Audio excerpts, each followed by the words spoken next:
Âgé de 19 ans seulement, Arthur Allum a senti que Dieu l'appelait à servir en Chine. C'était seulement 1 an après avoir rejoint l'église adventiste du 7e jour. Même si sa relation personnelle avec Jésus était encore toute nouvelle et grandissante, pour lui, l'appel à aller en Chine était tout aussi définitif que l'appel à observer le sabbat. Il a décidé de fréquenter le collège Avondale pour se préparer à sa vie de missionnaire. À Avondale, Arthur rencontre 2 personnes qui seront essentielles dans sa vie.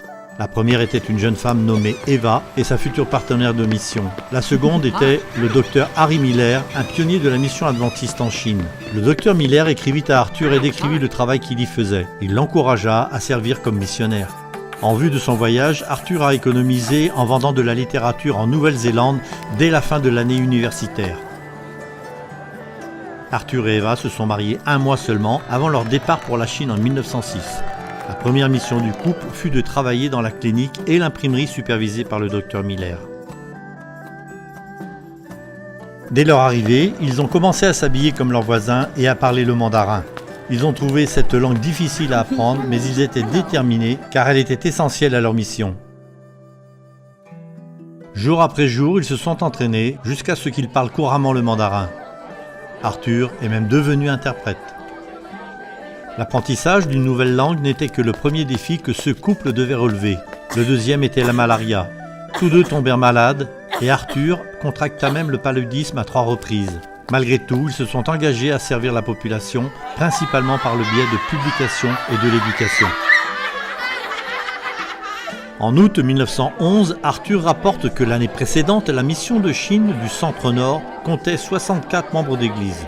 Puis ce nombre est passé à plus de 100 et n'a cessé d'augmenter. Arthur a déclaré « Dans un travail comme celui-ci, il n'y a pas de place pour le découragement. » Arthur et Eva ont eu 3 garçons pendant leur service en Chine. Eva s'occupait de sa famille ainsi que des personnes qu'ils essayaient d'atteindre. Elle enseignait l'école du sabbat, dirigeait la société des jeunes et organisait des études bibliques avec des femmes 2 fois par semaine. Pendant 17 ans, la famille d'Arthur et d'Eva a servi le peuple chinois. Chaque jour, ils ont essayé de partager l'amour de Jésus avec une seule personne. Lorsqu'Arthur a présenté un rapport à la conférence générale sur le travail en Chine, il a souligné la nécessité constante pour les missionnaires d'atteindre ceux qui ne connaissent pas Jésus. Il a déclaré « Nous désirons ardemment le pouvoir d'émouvoir les multitudes de la Chine comme jamais auparavant. Nous cherchons avec vos prières un nouveau baptême du Saint-Esprit pour le service. » Aujourd'hui, des offrandes en faveur des missions permettent d'envoyer et d'équiper des missionnaires dans le monde entier. Votre soutien aide l'Église à répondre à la grande mission. Grâce à vos offrandes, les missionnaires ont la possibilité de porter l'amour de Jésus jusqu'aux extrémités de la terre.